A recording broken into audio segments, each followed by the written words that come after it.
ST અને SC સમાજના આરક્ષણ બાબતે સુપ્રીમ કોર્ટ દ્વારા આપવામાં આવેલ ચુકાદાનો દેશભરના એસટી અને એસસી સમાજના લોકોમાં નકારાત્મક પડઘો પડ્યો છે.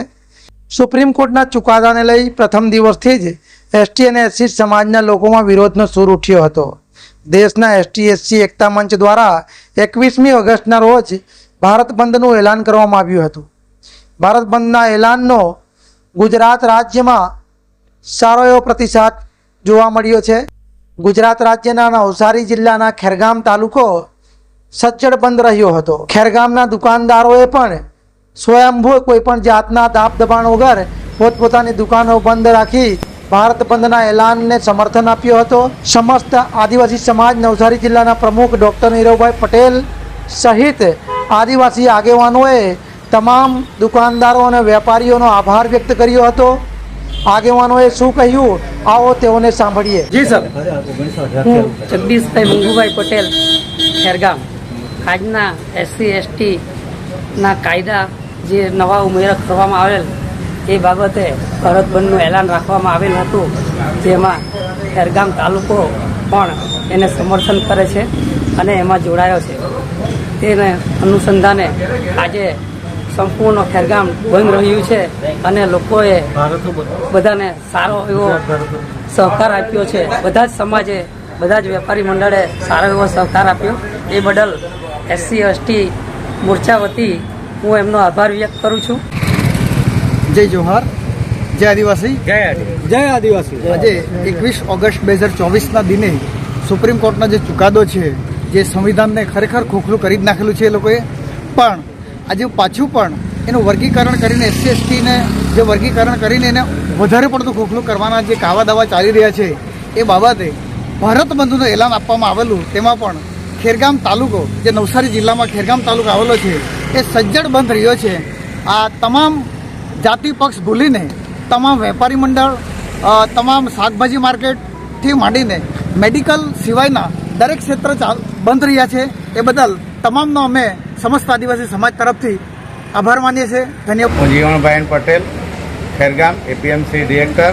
આજે જે ભારત બંધનું એલાન આપવામાં આવ્યું છે, જે આદિવાસી સમાજનું આરક્ષણ હતું એમાં જે પાછળ હોય એટલા માટે અમે આખું ખેરગામ બંધ રાખવામાં આવેલ છે. જિગ્નેશ પટેલ છે, ખેરગામ ગ્રામ પંચાયત ડેપ્યુટી સરપંચ. હાલમાં જે એસસી એસટી સમાજની અનામતમાં જે ક્રિમિનલ દાખલ કરવા માટે જે જજમેન્ટ સુપ્રીમ કોર્ટ દ્વારા આપવામાં આવ્યો છે, જેના અનુસંધાને આદિવાસી સમાજ હોય કે એસસી સમાજ હોય એમાં ભારે આક્રોશ જોવા મળ્યો હતો અને 21 તારીખે બંધનું એલાન ભારત બંધનું એલાન આપવામાં આવ્યું હતું, જેમાં ખેરગામ તાલુકા આદિવાસી સમિતિ દ્વારા પણ એ ભારત બંધના એલાનને સમર્થન આપવામાં આવ્યું હતું. અને ગઈકાલે ખેરગામ વિસ્તાર દરેક વિસ્તારમાં રિક્ષા ફેરવી એક અપીલ કરવામાં આવી હતી દરેક સમાજના વેપારીઓને, નાના મોટા વેપારીઓને, અને 21 તારીખે બંધ રાખવાની જે અપીલ કરવામાં, એ અપીલને નાના મોટા તમામ વેપારીઓએ, દરેક સમાજના વેપારીઓએ અપીલને સ્વીકારી અને આજે 21 તારીખે સંપૂર્ણ સ્વયંભૂ બંધ રાખી સમાજને ટેકો આપ્યો છે. એ માટે હું ખેરગામ તાલુકા આદિવાસી સમિતિ દ્વારા એ તમામ નાના મોટા વેપારીઓનું હું આભાર વ્યક્ત કરું છું. જય આદિવાસી, જય આદિવાસી. આજરોજ 21 ઓગસ્ટના દિવસે જે ભારત બંધનું એલાન હતું, એસસી સંઘે જે એલાન કર્યું હતું, એમાં ખેરગામ તાલુકો સજ્જડ બંધ રહ્યો છે. એ બદલ ખેરગામ તાલુકાના તમામ દુકાનદારો અને તમામ મિત્રોનો અમે આભાર માનીએ છીએ. જી સર.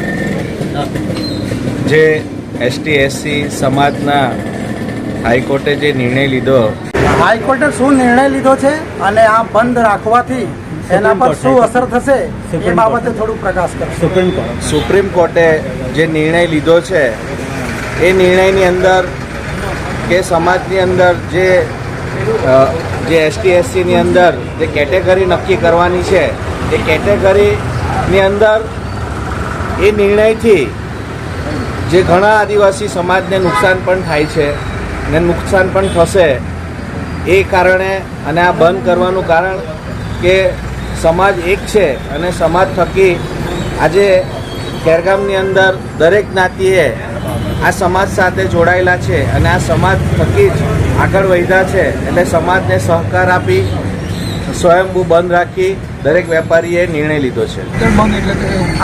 હા, હું યોગેશ પટેલ, ખેરગામ તાલુકો. આજે ખેરગામ અમે દશેરા ટેકરી ગાંધી સર્કલ પર ઊભા છીએ અને અમારા ખેરગામ તાલુકાના સમસ્ત સમાજ હું કહું એમણે જે અમને સહકાર આપ્યો છે અને જે અનામત વિરોધી બિલ છે એના વિરોધમાં જે કર્યું છે ને સમસ્ત સમાજે અમને જે ટેકો આપ્યો છે એમનો હું સૌનો આભાર માનું છું.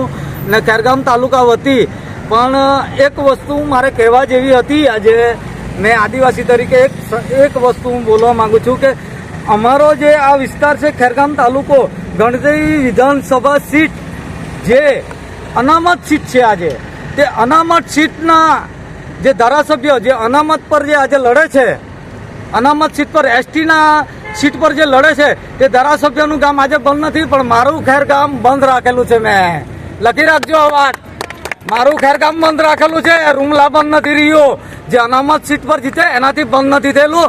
મેં ખેરગામ બંધ કરાયું છે. જી સર. નમસ્કાર, જોહાર. મારું નામ ડોક્ટર નીરવ ભુલાભાઈ પટેલ, પ્રમુખ સમસ્ત આદિવાસી સમાજ નવસારી જિલ્લા. આજે 21 ઓગસ્ટ 2024ના રોજ SC/ST એકતા મંચ દ્વારા જે સુપ્રીમ કોર્ટના ચુકાદાના વિરુદ્ધમાં અન્યાયકારી ચુકાદો હતો તેના વિરુદ્ધમાં ભારત બંધનું એલાન જે આપવામાં આવેલું હતું, તેમાં સમગ્ર વિસ્તારોમાં ખાસ કરીને ખેરગામ તાલુકા અને આસપાસના જે વિસ્તારોએ જે સજ્જડ પ્રતિભાવ આપ્યો છે, તેમાં આદિવાસી સમાજ જ નહીં, બિન આદિવાસી લોકો, પત્રકારો, તમામ મિત્રોએ જે સહકાર આપ્યો છે તે ખરેખર અવિસ્મરણીય છે. અને આવી જ રીતના એકતા દર્શાવી જે SC/ST ની અંદર પેટા વર્ગીકરણ કરી જાતિગત ભેદભાવ અને જાતિગત વૈમનસ્ય ઊભું કરવાનો જે પ્રયાસ થયો છે તેને જે લોકોએ સાથે મળીને ઠુકરાવ્યો છે તે બદલ ખરેખર લોકોને સલામ છે. અને આવી જ એકતા હંમેશા દાખવતા રહેજો અને આપણે ક્યારેય અંદર ભેદભાવ કે લડવાનું ઝઘડવાનું નથી અને આપણે દેશને પણ એક રાખવાનો છે અને સમાજને પણ એક રાખવાનો છે. આથી વિશેષ વધુ કહીને કહેતા વંદે માતરમ, ભારત માતા કી જય, જય આદિવાસી.